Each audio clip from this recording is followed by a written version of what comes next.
Good morning, everyone! Once again, this is Ate Dada of the Darien Cuisine. Ngayon pong umaga na to, ay magluluto tayo ng spicy ginataang dilis. Isa na naman po itong pangnegosyo, guys!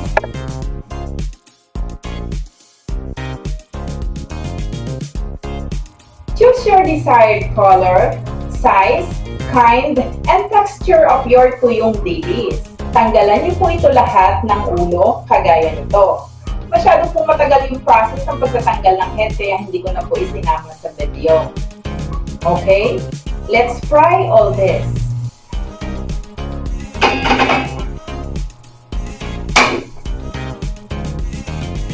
In this pan, I will put a generous amount of oil. Put some dilis. But remember not to overcrowd your dilis para hindi maging uneven ang pagkakaluto dito. Talagang hindi po kakayanin ng isang salang. Huwag pong susunugin. Magiging bitter. Ayaw po nating lahat yan. At kaya naman po hindi ko isinama ang ulo, pangit po yung outcome. Na-try ko na po yun minsan. Talagang hindi po maganda ang resulta. Naging magaspang. Siguro po gawa ng mga mata ng dilis.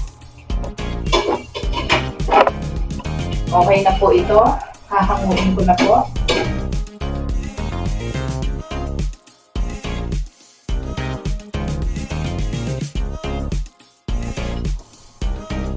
Okay na po itong last na salang natin. Hahanguin ko na po ulit.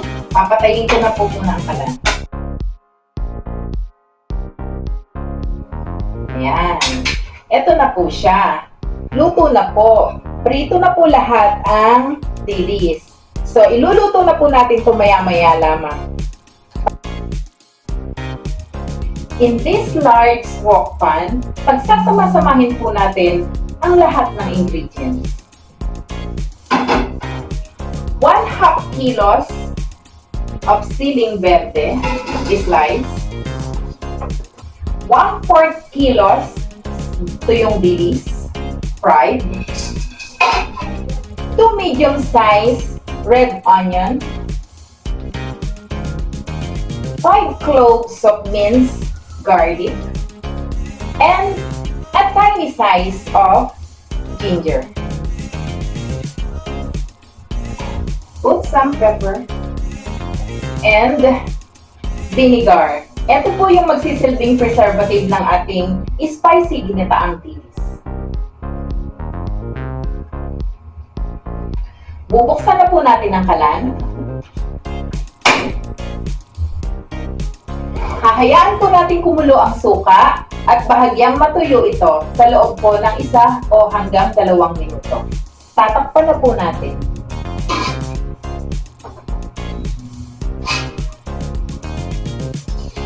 Haluin. Ilagay po natin ang tinatawag nilang pangalawang gata. Takpan po at hayaang kumulo.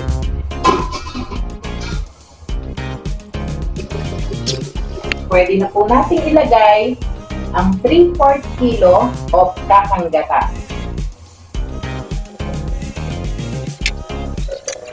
Put some salt. Huwag po muna nating hahaluin at huwag po muna nating tatakpan. Kapag nakita niyo po na namumuo na ang gata, pwede na po ninyo itong haluin. Sign po ito na malapit na siyang maglapik.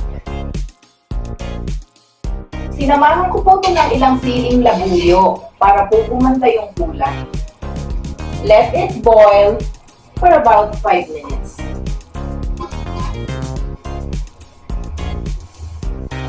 Ayan guys, pag nakita ninyo na siya'y nagmamantika na, lumabas na po yung kaniyang natural oil. Okay, let it simmer for about 2 minutes. Luto na po yan after 2 minutes. Masarap ka partner ng kanin. Mapapa-extra rice ka sa sobrang anghang at sarap. Malamig na po ang ating super ulam, kaya inilagay ko na sa pambentang lalagyan. At dahil sa suka at malangis-langis nitong sauce, tatagal po ito kahit 2 linggo. Ilagay lang po natin sa ref after opening. Ipatong lang sa sinaing kapag gustong ulamin. Sana'y nakapulot kayo ng munting idea mula sa inyong maliit na lingkod. Maraming salamat po sa inyong panonood at kung inyong mamarapatin, makiki-like, share, and subscribe na rin. See ya!